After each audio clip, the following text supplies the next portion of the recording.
Making It Personal with Bishop William Joensen on Iowa Catholic Radio and iowacatholicradio.com. Welcome to Making It Personal with Bishop Joensen. I'm Liam Dale, seminarian with the Diocese of Des Moines. On today's show, we're going to be visiting with 3 diocesan seminarians who will be ordained by Bishop Joensen to the priesthood tonight. These men are Deacons Alex Kramer, Rodrigo Mayorga, and Nick Smith. But before we get to today's interview, let's find out what's on the bishop's mind. Good morning, Liam, and I understand you may have a bird's eye view of this ordination holding the book tonight, so you'll be right there, Yep. Yeah, I'll be in your face, but do you really even get to experience it or prayerful, or are you so concerned about where am I, what am I supposed to be doing here? I think that was a really big challenge, the first one, but having a few more under my belt has really helped out. That's good. We want peace to prevail so that you can actually experience it, and what great experience, hopefully quickening your heart. I think there's a balance in our step for everybody, the joy of these 3 fine men who are laying down their lives for Christ. So we look forward to talking to them as well. Coming off some reflection, the U.S. bishops were gathered together in a special assembly out in San Diego last week. It was a meaningful time. Archbishop John Fisher of Sydney talked to us about Episcopal unity and collegiality, friendship, and many themes, and rich reflections there. And he concluded with kind of a personal, what he called the 4th letter of John. It was something he created, but it was really moved into the dynamics and the friendship and the repartee among the apostles, and obviously their relationship with Jesus. And it really moved a lot of us. So I think that's something that I think the men will have a chance to witness to their relationship to Jesus very soon as they have their masses of Thanksgiving. But obviously all centered on the Eucharist, Feast of Corpus Christi this past Sunday, the beginning of the 3-year Eucharistic revival for our country. And so I think many ways commemorating. It's always a solemn feast, and I was privileged to participate at St. Anthony's, and this has been going on for, I think, since the 1930s or so. We lift up Monsignor Frank Chido, the pastor, who is anticipating retirement in a few weeks, and people offered many electronic and other fond farewells. But it was a warm day out there, so it was a bit toasty, but all for Jesus as we held him up and proceeded around the neighborhood there, making various stops. And so thanks to Father Guthrie Dolan as well, who kind of emceed, but and the many faithful who turned out.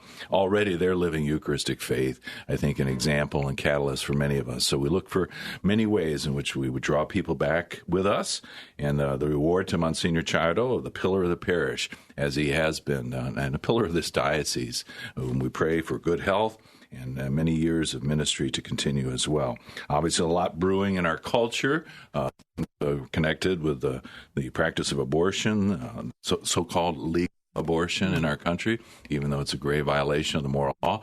So the U.S. Supreme Court Dobbs decision still pending, at least as we record this show.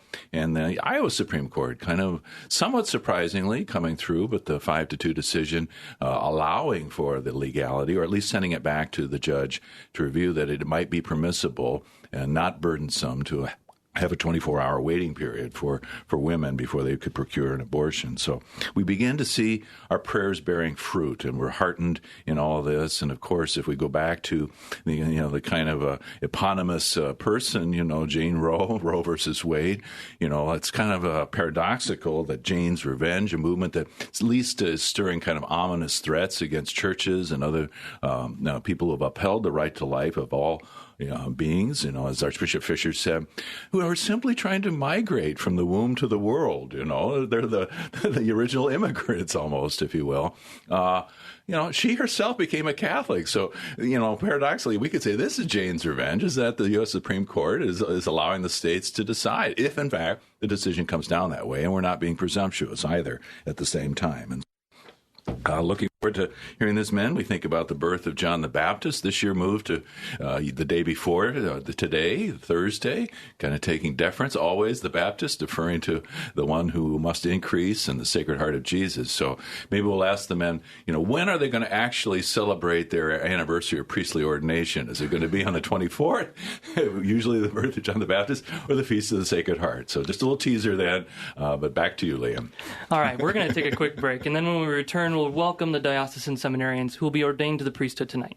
Deacons Alex Kramer, Rodrigo Mayorga, and Nick Smith. You're listening to Making It Personal with Bishop Joensen on Iowa Catholic Radio and the Spirit Catholic Radio Network. Iowa Catholic Radio welcomes Scotty McCreery with special guest Ali Colleen. Give myself 5 more Sunday, July 24th at the Iowa Event Center Ballroom. I'm in between Friday night wild and quiet Sunday morning. Tickets and information available at celebratecountry.org. Sponsored by Ball Team. Support for Iowa Catholic Radio provided by Knights of Columbus, Borman and Pfeiffer Agencies, serving the Catholic families in Iowa. The Knights of Columbus is a fraternal benefit society providing financial security to members and their families, specializing in life insurance, long-term care insurance, disability income insurance, and retirement annuities. And you can reach Knights of Columbus field agent Rob Ryan at 563-689-6801. That's 563-689-6801. Thank you, and God bless.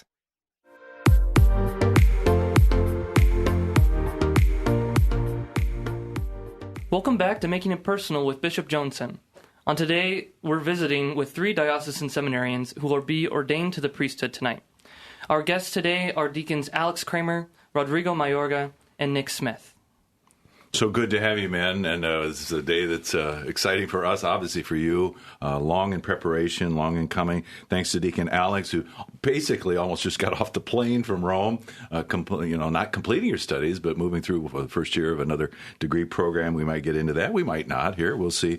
But our men who from the St. Paul Seminary been back in the area a little bit. So your internal clocks are set and ready for all this. But obviously, the Kairos, the appointed time, has arrived for you as well. And so we can think about all that's going on, and so much that we can talk about here. But I was reading a little bit Benedict XVI's Last Testament, and one of the things that he talked about there was not uncommon in his time, and he kind of played priest when he was a boy. He was kind of, doing the Mass, celebrating the Mass, and his mom aided and abetted him. So just kind of thinking about your early life and kind of how thoughts of priesthood and maybe how, that kind of impacted you. I know for some of you, maybe it was more in adolescence, but maybe we'll start with Rodrigo as you kind of Deacon, and I'll try to call you Deacon Rodrigo, but if I slip into first names, please forgive me.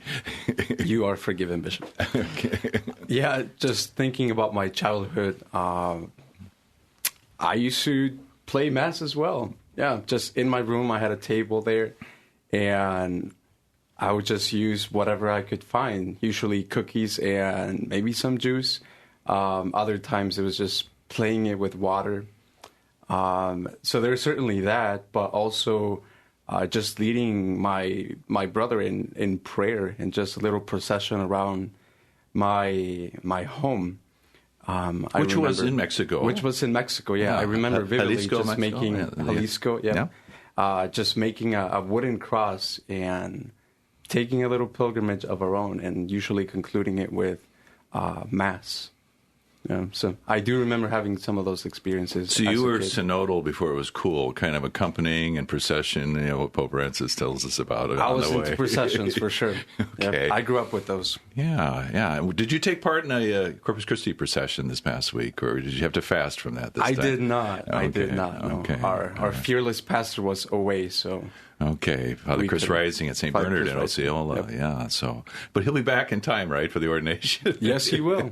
Yeah, and if we could spill the beans, maybe you two will be collaborating ever more in ministry. That's right. Yep. Yeah. If we could spill the beans. Yes, we can. Yeah. So your first assignment will be St. Anthony with Father Chris Rising. Woo-hoo. So I'm pretty sure that at my first Mass, he's just going to say, I'm leaving and I'm taking him with me. Hopefully he does that. Hopefully he does it. Yeah, so there'll be double reason for grief there for the people of St. Bernard's. But yes. Yeah, but they're going to be very well served by Father Thompson Thomas, who comes with great joy, and I think will serve both the Hispanic and Anglo communities well, making one community, right? The unification of that That's as right. well as the good people of Mount Ayr and Grand River. So for Deacon Alex, and again, the mystery of the Mass and all that kind of came in, this was very vivid and real for you at a very early age. Yes, it was.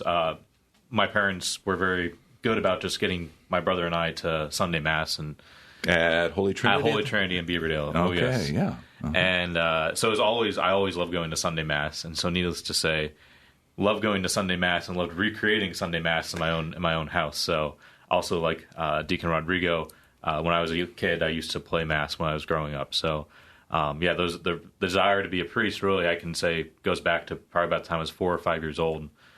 But I was also really impacted by the witness of St. John Paul II. Hearing my grandparents and my relatives talk about his visit to Iowa back in 1979. Long before you were born. Long before I was born, oh yes. So with that kind of in mind, when I was younger, I used to say, not that I wanted to be a priest, but that I wanted to be a pope, following in the footsteps of John Paul II. But of course, with discernment, I've come to realize that, no, it is the Lord using the witness of St. John Paul II, a saint that's near and dear to my heart, and who I've been able to go and pray at his tomb after having been in Rome for the last 4 years of my seminary formation. So yeah, just being able to grow up with that witness of my parents, but also just the opportunity to live out and kind of fall in the footsteps of St. John Paul II, his love for the Mass, love for the Eucharist, love for the people. Oh, and as you say, the St. Peter's Basilica, the remains in the tomb of St. John Paul II, but our present Holy Father, Pope Francis, God has allowed you to be close to him as well, right? And most recently, and attending and assisting at Mass. Correct. I had the opportunity and privilege to assist as one of the deacons of the throne at the Easter Sunday Mass with Pope Francis this past year.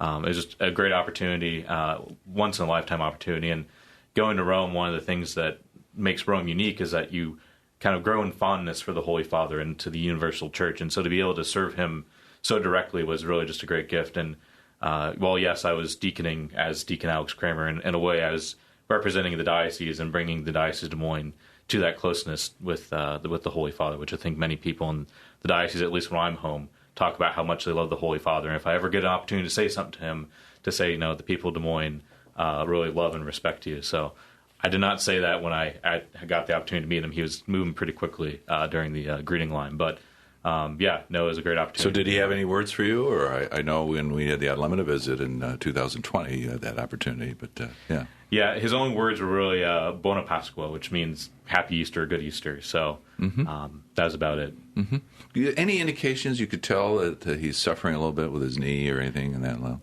Yes. It was one of those things. He drove up and greeted us, got out of his car, and you could tell that he was kind of struggling to walk. And it was a cross that he was carrying for us and for the whole church. But yet, at the same time, he had this great joy when he was meeting us, and he had this great kind of solemnity to which he celebrated the Easter Sunday Mass as well. That was his sole focus, and even if he was hurting, he was offering up to the Lord, which is a very powerful witness. Very beautiful, very beautiful. So thank you, Deacon Alex. And, I understand you're an oldest child, and but Deacon Nick Smith, you're really the domestic church in your household, having many siblings, but also an oldest child.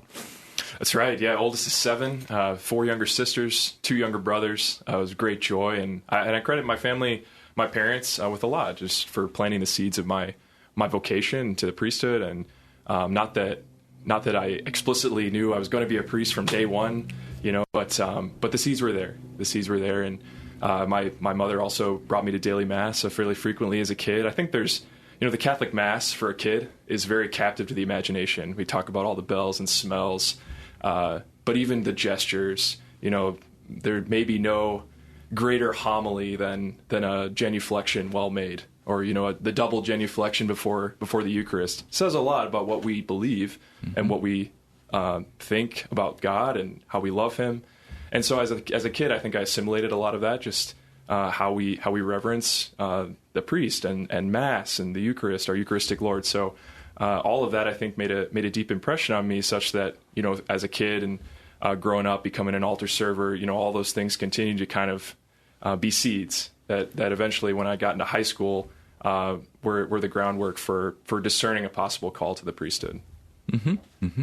And the mystery of the Mass, the sense of awe and wonder that attended to it, and the Eucharist. When would you say it really became personal? That we talk about making it personal, the show, but when was it less a thing, and when was it dawn on you this really is the person of Jesus? Was that from the get go, or was that something that really kind of was a gradual awakening?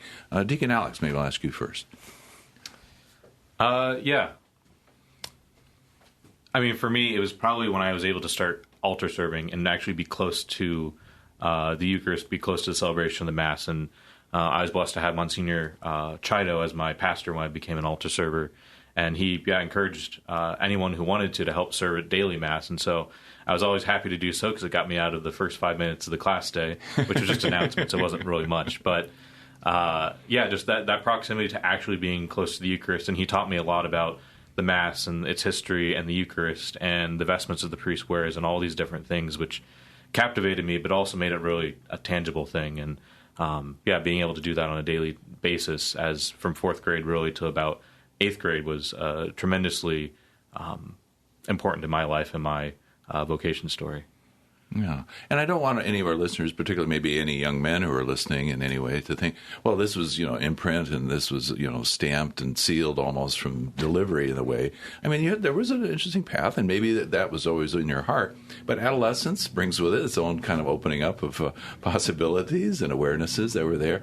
You had involvement in lots of different activities. Deacon Rodrigo, you were involved in sports and the arts in some way.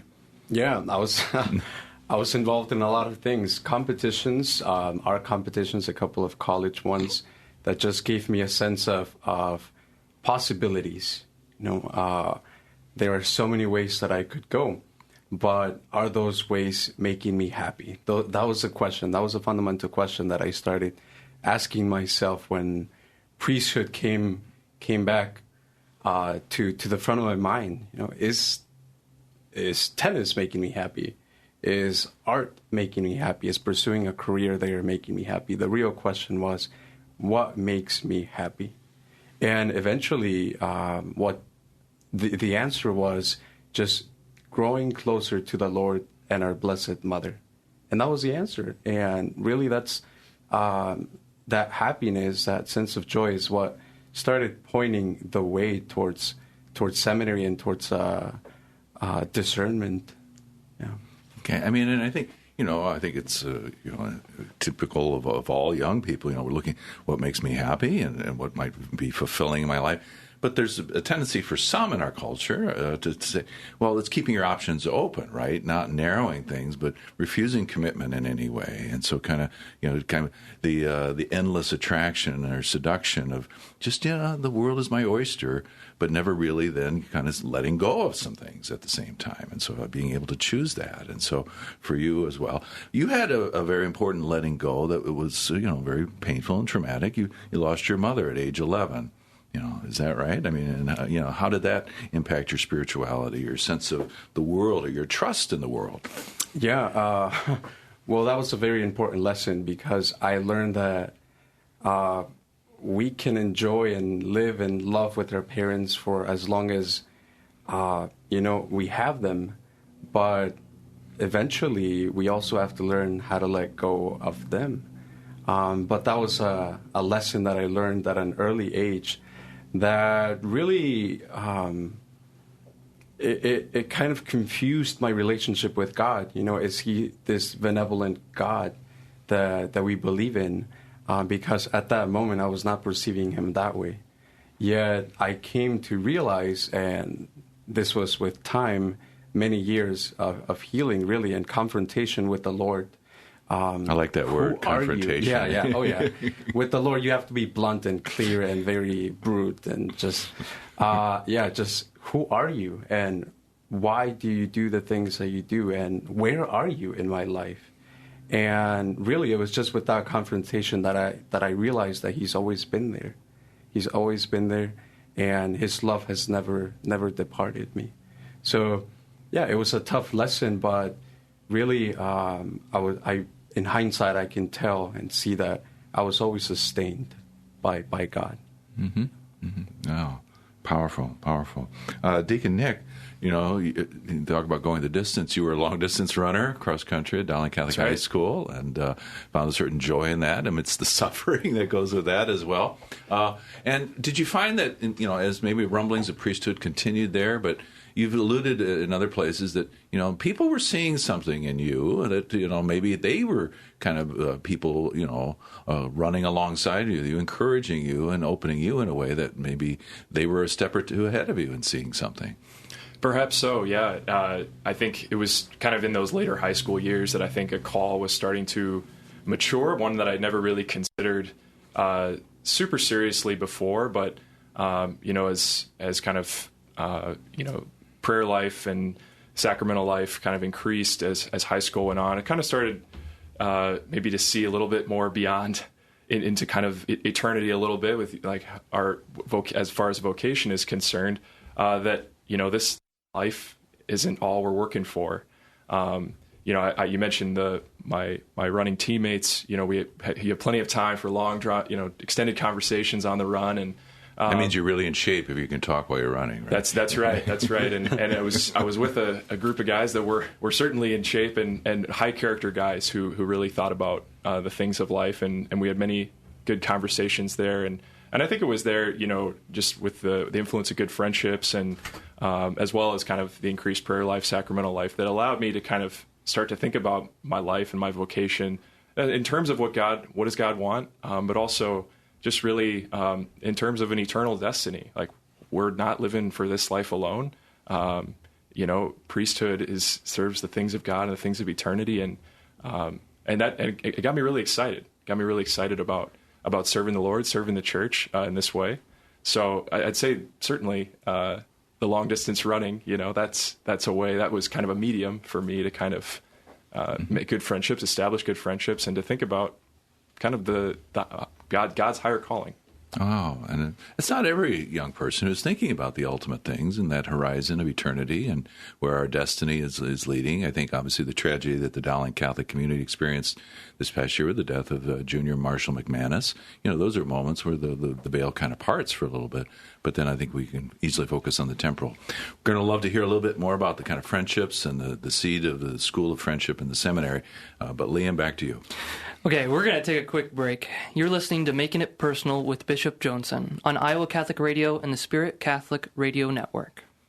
Support for Iowa Catholic Radio is provided by the Sarah Vocations Ministry, including the St. Sarah Club of Des Moines and the Sarah Club of Council Bluffs. Sarah is an apostolate of the Worldwide Catholic Church dedicated to fostering and supporting priesthood and religious vocations. Sarahans strive to accomplish their mission through prayer, fellowship, and service to the bishop, priests, sisters, and all in religious formation, and in doing so to increase their own holiness. Learn more at joinsarah.org, joinserra.org. Thank you, Sarahans, for your support of Iowa Catholic Radio. Iowa Catholic Radio welcomes Scotty McCreery with special guest Ali Colleen. Give myself 5 more minutes. Sunday, July 24th at the Iowa Event Center Ballroom. I'm in between Friday night wild and quiet Sunday morning. Tickets and information available at celebratecountry.org. Sponsored by Ball Team.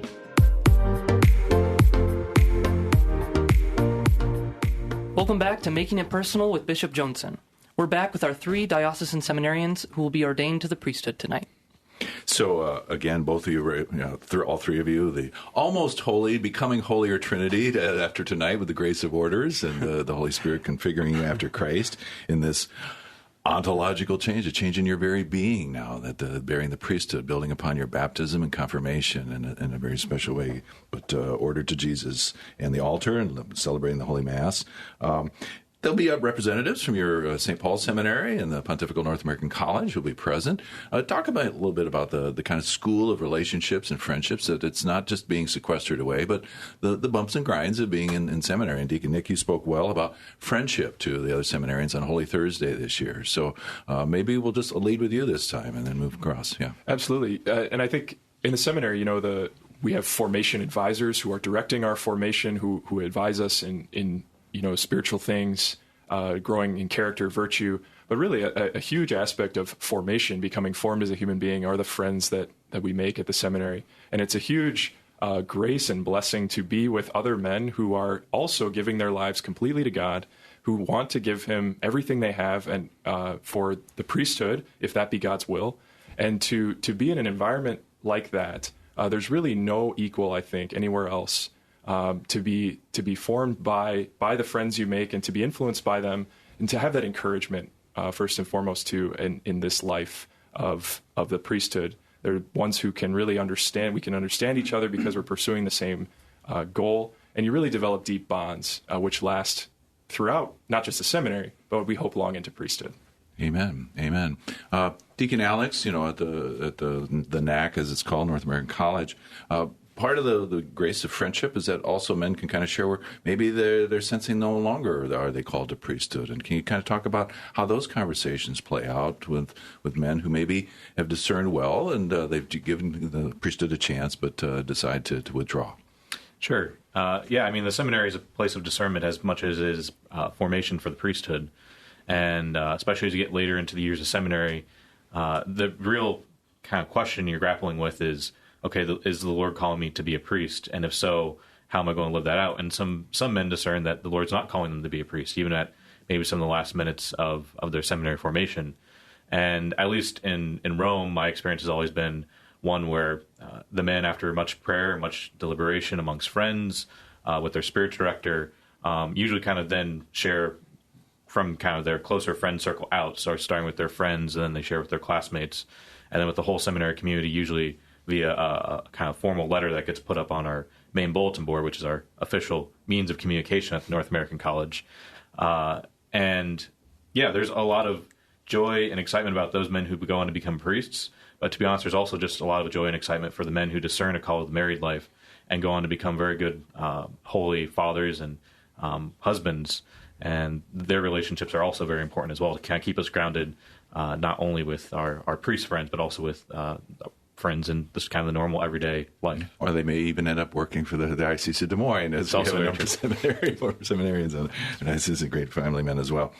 Deacon Rodrigo, you talked a video clip about how kind of dodgeball and holy hours went together, the seminary there. Time is winding down here, but kind of a sense of, for you, this bond not only with the living, but those who've gone before us, and and the Blessed Mother, and the sacrament of mercy, the confession, how you really feel a calling as a part of your cares. And we only have about 30 seconds left, unfortunately. Yeah, the sacrament of confession, I think it's the place where you encounter truth. You not only encounter your own truth of brokenness, but also you encounter the truth of God's mercy. And I think that is the first step of a process of healing, just encountering truth.